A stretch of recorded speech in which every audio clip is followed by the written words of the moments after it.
Hello বন্ধুরা, কেমন আছো তোমরা সবাই? আশা করছি সবাই খুব ভালো আছো। আমিও খুব ভালো আছি। তো ভালো সুস্থ থাকাটা একান্ত খুব জরুরি। আর এই গরম যা পড়েছে, এই গরম থেকে বাঁচার জন্য একটা উপায় দারুণ বার করতে হবে, কারণ গরম একটু হলেও অন্তত কমানো উচিত। তো কি করব, দেখছো বাইরে প্রচণ্ড রোদ, আর বাইরে তো জানোই যে 40 ক্রস করে উল্টে আরও 43 হয়ে গেছে। তো এই গরম থেকে বাঁচার জন্য আমি বাড়িতে বানিয়ে ফেললাম হচ্ছে আমের শরবত। তো প্রথমেই আমগুলোকে ভালো করে ধুয়ে প্রেসারে সিটি দিয়ে দিতে হবে। অল্প কিছুটা জল দেবো, আর তার সাথে অল্প একটু নুন দেবো, যাতে ভালো করে সেদ্ধ হয়ে যায়।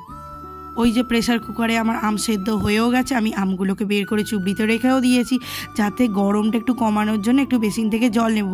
ও বাবা, যেমন কথা তেমনি ঠিক তার উল্টোই কাজ। কারণ এত গরম জল যে ঠিক তার ঠান্ডা হলো না, উল্টারও গরমই হয়ে গেল।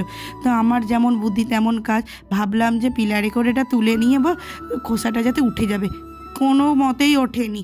উল্টে আমি ছুরি দিয়ে কেটে নিলাম। এটা আমার ভাই বার করে করে ওই যে মিক্সির জারেতে রাখছে। এই বুদ্ধিটাই যেটা আগে করা উচিত ছিল। এই যে সুন্দর করে বেরিয়ে গেছে, আর ভিতরে যে আঁটিটা ওটা আলাদা করে বাদ দিয়ে দিয়েছি। এবার এর সাথে আমরা মিশিয়ে নেব বিভিন্ন রকম জিনিস।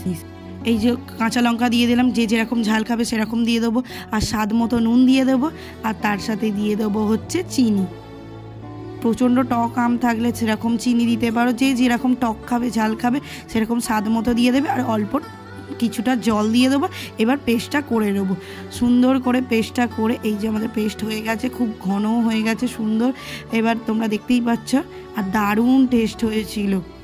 এবার আমরা বিট লবণ মিশিয়ে দিচ্ছি, যাতে ফ্লেভারটা খুব সুন্দর আসে। তো চলো, এবার তারপর আর একটা দারুণ জিনিস মেশাবো, সেটা হলো হচ্ছে ভাজা মশলা, যার স্বাদটা আরও দ্বিগুণ বাড়িয়ে দেয়। মশলাটা দিয়ে ভালো করে গুলিয়ে নিতে হবে। এবার গুলিয়ে নেওয়ার পর সুন্দর করে কাঁচের গ্লাসে এবার আসল পরিবেশনের পালা। তো চলো রেডি করা যাক। আরও স্বাদটা বাড়ানোর জন্য দিয়ে দেবো হচ্ছে ভাজা মশলা, যার স্বাদ আরও দ্বিগুণ হয়ে যাবে খেতে। আর এইভাবে বানিয়ে তোমরাও ট্রাই করতে পারো।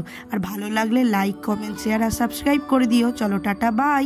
আমি সুন্দরভাবে শরবত দেখাই, আর তোমরা আরও এরকম ব্লগ দেখার জন্য অপেক্ষা করো।